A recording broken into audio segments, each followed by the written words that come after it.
Good day, friends. I'm Professor Sujit Nair from the University of Mumbai. At the very outset, I would like to thank my dear friends, Professor Eva and Professor Adrian Lerena, for inviting me to this beautiful symposium. I do apologize, I was unable to make it in person, hence this video presentation.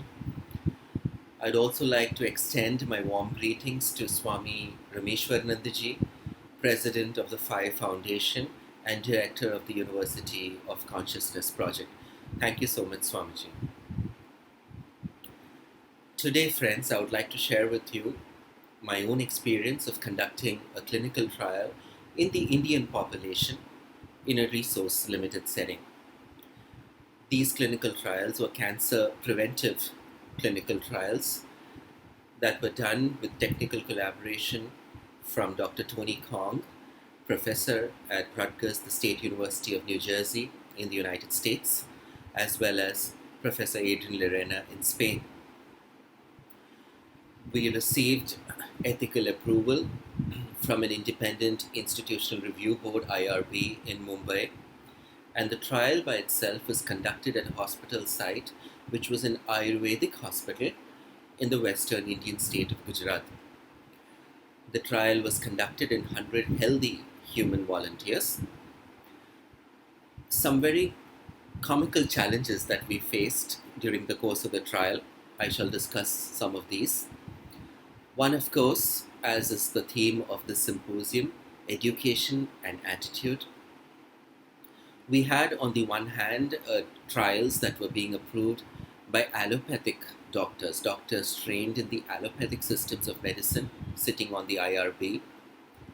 On the other hand, we had the trial being conducted in an Ayurvedic setting, in an Ayurvedic hospital. We found very soon that our Ayurvedic practitioners, with due respect to our traditional systems of medicine, there is a distinct difference in the ways of thinking between practitioners of modern medicine as well as practitioners of ancient traditional medicine. So our Ayurvedic practitioners tend to classify each individual as belonging to one of three types. They call it Vata, Pitta, or Kapha. So this is known as the Tridosha concept of Ayurveda. And our Ayurvedic practitioners wanted us, in the inclusion-exclusion criteria of the trial, to classify our volunteers as belonging to either Vata or Pitta or Kapha type. Now, this was absolutely something that our practitioners of modern medicine who were sitting on the institutional review board would have nothing to deal with. They absolutely dismissed this as something that is non-scientific. On the other hand, our Ayurvedic practitioners would tell me that evidence-based medicine that modern medicine is practicing is a reductionist science. So I was like the pendulum that swung between the practitioners of modern medicine and the practitioners of traditional medicine. And after a lot of going back and forth and presenting several times between each hospital and at each site, I was able to bring all of them on the same page by the grace of God, and the trials commenced and they were successfully executed. What we found was we had to educate all personnel at the Ayurvedic hospital site on various aspects of clinical research. For example, none of them were familiar with different kinds of clinical trials, starting with phase 0 or phase 1 safety trials, phase 2A or 2B efficacy trials, phase 3 or phase 4 pharmacovigilance. The basic terminology was missing. Things that come very naturally to modern practitioners of medicine couldn't be taken for granted while conducting a trial in an Ayurvedic setting. The second thing was the informed consent document. In the allopathic setting, we are all familiar with ICH guidelines and E6 efficacy guidelines, ICH E6, GCP, good clinical practice guidelines. These things had to be brought about to the attention or taught to people at the Ayurvedic site. Further, for the Ayurvedic physicians as well as personnel that were involved in the trial study. Informed consent meant verbal consent from the volunteer that he or she was willing to participate in the trial. But they did not necessarily believe in signing an informed consent document. They had a practice of reporting it on their case report form, which is typically used for inpatient admissions at the Ayurvedic hospital. Now, obviously, this was in contravention of any ethical principles and the Declaration of Helsinki. So we had to introduce that system and tell them that no way, we have to have an informed consent document, which has to be signed by each volunteer, and this has to be stored by the principal investigator, which is me, during and even after the completion of the trial, and for submission to the trial IRB. The next challenge that we faced was training of paramedical staff, or having appropriate paramedical staff that could conduct the blood draw. Lack of appropriate phlebotomists at the Ayurvedic hospital site remains a challenge that we did not expect.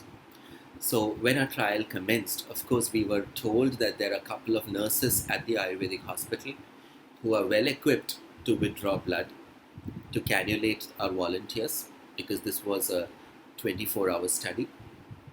However, just before the trial commenced, we found that the nurses were having trouble in cannulating our volunteers, which was causing some degree of discomfort to the initial volunteers. We then solved the situation by going to a nearby allopathic hospital and getting some nurses from there on loan for the duration of the trial. And the minute these nurses came, the allopathic trained nurses, they were able to very easily cannulate our volunteers. So this kind of a confusion resulted in us losing a few initial readings, but beyond that, there was no other, damage to our trial design. We had about 100 volunteers with a few dropouts, so about approximately 95 volunteers completed the study. One of the challenges we faced, a comical challenge that we faced, was, informing our volunteers that urine samples that were to be harvested had to be in the volume of just about 5 to 10 ml. Our volunteers were very kind. The local population was very interested in our trial, and they really wanted us to succeed. And they went by the paradigm that more means better. So when we provided them the sterile urine containers, they returned back to us full containers of urine, which we had to promptly freeze since there were dozens of containers coming in because there were so many samples from so many people. So we had an early Christmas present from them, an early Christmas gift. So when we actually thawed out all those urine samples for mass spectrometry analysis later, we had quite a urine fest to deal with. So sometimes, even though we have given instructions, volunteers tend to supersede them, or volunteers tend to, out of the goodness of their heart, give you more than you ask for. So this was another challenge which we faced in our, resource limited setting. Nowadays people work on the microbiome, where they actually work with feces samples. So I don't want to speculate on what might have happened if I was working on the microbiome in this trial, and if my volunteers were to become especially so kind-hearted once again. So that would have been another story altogether. Luckily, we did not go for that. Some other points that I would like to bring to your attention. When these trials commenced,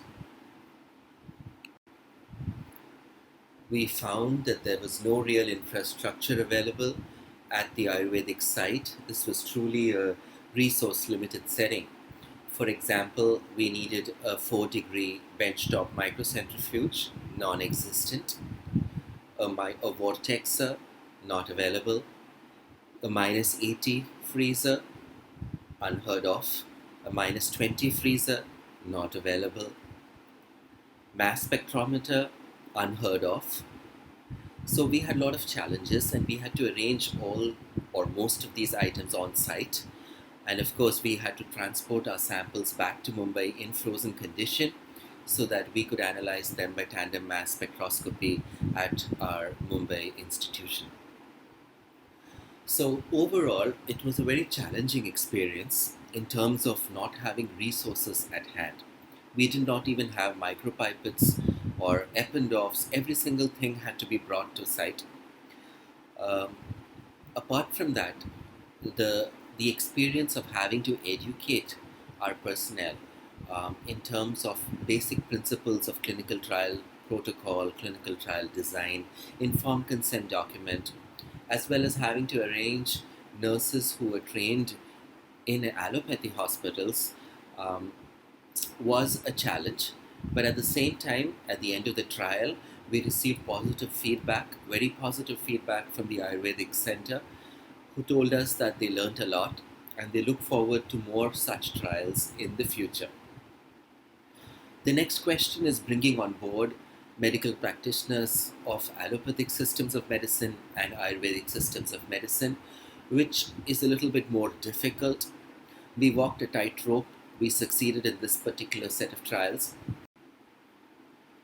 I'm very positive that if all the stakeholders get together and have a brainstorming session, like you're doing right now at this beautiful symposium, then we should be able to come forward with common goals, common aspirations, as well as a roadmap on how we shall be able to marry ancient systems of medicine along with Western or modern systems of medical reporting as well as investigation. I'm sure the future for pharmacogenomics as well as Ayurgenomics, so to speak, will be very bright, and I look forward to collaborating with at least some of you, if not all of you, in the near future. Thank you so much. Thank you, Eva and Adrian, for inviting me once again for this beautiful conference, and I hope you have a great time, all of you together, and hope to see you in person some other time.